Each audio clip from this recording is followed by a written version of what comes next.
Hello guys! Ngayon ay Ramadan pa rin dito sa UAE at ngayon ay naghihintay yung mga kaibigan nating Muslim para sa kanilang iftar.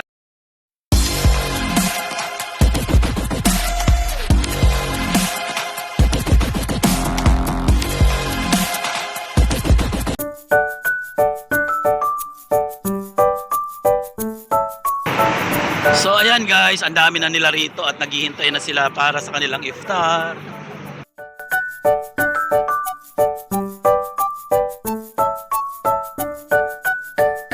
Guys, dito sa isang street, mayroon din dito. So bali restaurant. So ayan, nandiyan din yung mga pagkain sa labas dahil nga iftar ngayon. So ayan, bumibili sila ngayon ng para sa iftar nila. So ayan. So ayan. Sarap ng ano nila, food para sa kanilang iftar. Ayan. See the yeah. Guys, naglakad ako doon at binidyo ko nga yung pagkain nila. Ang sarap. Bali sweets yon at saka ibang pagkain nila nandun sa loob ng restaurant. Ayan. Isang restaurant din. Ayan, nagre-ready na sila para sa kanilang iftar. Yung Madras. Madras Vegetables Restaurant. At dito naman ay meron tayong Kabayan Restaurant. Ayan. Taste Philippines. Ayan. Hindi natin nakita yung mga pagkain. So bali, kasi nga more on kabayan dyan. Ang iba naman kasi is nagte-take away na. At ang iba naman ay nagpapadeliver. So dito daanan natin, may kabayan din dito. At yung aking friend ay nandoon. Ihahay natin siya. Friend, ayan na yung aking kaibigan. Yes. Kaway-kaway naman tayo dyan. Yes. Tayo yung aftar, oras ng magkain nila. Ayan. Yung isang kaibigan natin eh. Tama. So ayan. So ayan, naghihintay na sila para sa iftar ng customer. Ito yung food nila para sa iftar. Yes, ayan na. So customer na lang ang hinihintay nila. May mga customer na nga dun sa loob. So maya-maya lang pag hudyat na, pag nagdasal na, nag-start na yung dasal, yung prayers, ano. Oh, ayan. Ayan, may biryani. Yes. Ayan, mga kabayan, punta kayo rito sa Grill City. Ayan. So may kabayan tayo rito na chef. Si Chef Logro. So ayan mga kabayan, may mga food din silang kabayan at mga Indians. So iba-ibang mga pagkain din nila. So open sila 24 hours. Ayan. Yes, ayan. Oo. Oh, sige. Ayan daw, sabi daw. So may mga snacks din sila pang Indian. Ayan. Si Kabayan, ayan, Kabayan. Yes. Si Bay. Si Bay. Give me this, Bay. Banana? This how much? 150. 151 piece? Yeah. Okay, give me one. For here, Huh? dine in. Yeah. You want to eat? For dining? Yeah. Okay. I want to eat here.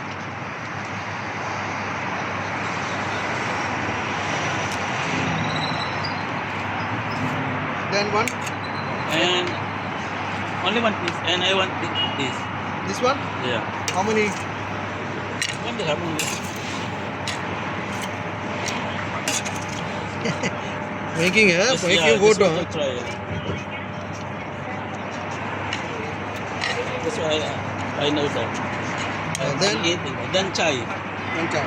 Ayan, so naka-order na ako. Tapos order ako ng chai. Kaya lang mamaya ako pa kakainin kasi nga mag-hintay pa kami ng iftar, yung prayer nila. Start na yung iftar, pwede na kaming kumain. Ayan yung naririnig nyo na yan, prayer yan. So hudyat na para pwede na kaming kumain. So ayan na. Hindi na ako natagalan kasi nga lumabas ako dito siguro mga ano na lang 15 minutes na mag-start na yung iftar. Kaya let's go. Kain na. Tapos ng iftar kaya aalis na tayo. Guys, nakapag-iftar na tayo. Tara, umalis na tayo. At maggala-gala naman tayo rito sa may Along Alwada Road. So ayan. Ngayon ay pupunta ako sa may gift market at titingin-tingin kung ano mga pwedeng mabili. Kailangan ko rin sa may kusina kasi yung mga towel ko doon mga sunog na, so kailangan kong mapalitan, kaya kailangan natin pumunta sa may gift market. Pero malapit na tayo dito sa may Mark and Save. Tingnan natin baka naman pwedeng pumunta.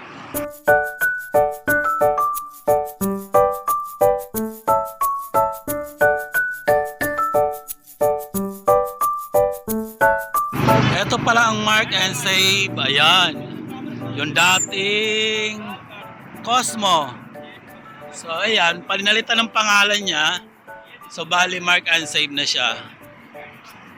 Ayan, nandito na ako sa may entrance ng Mark and Save, pero wala, nag-iba yung isip ko. Diretso na lang ako doon sa may gift market kasi mas feel ko doon. Kasi mas marami talagang mapipili doon at saka mas mura.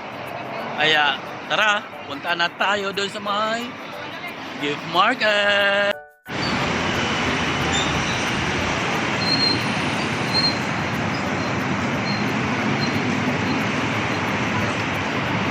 Ayan guys, kanina pa pala ako dito sa may gift market at eto yung nabili ko. So ayan, yung towel para sa kusina kasi nga sunog na. Ginagamit kasi lagi doon sa may kaldero. Ang pangit na kasi ng towel namin, may sunog na. So ang pangit ilagay doon sa may kusina. So ayan, papalitan na lang natin nito. Ito pala ay microfiber cloth. So mas madali siyang labahan kaysa sa mga tela na normal. So mas madali itong kusutin. So ayan, magpapaalam na tayo guys. Tara na, magpaalam na tayo. Bye!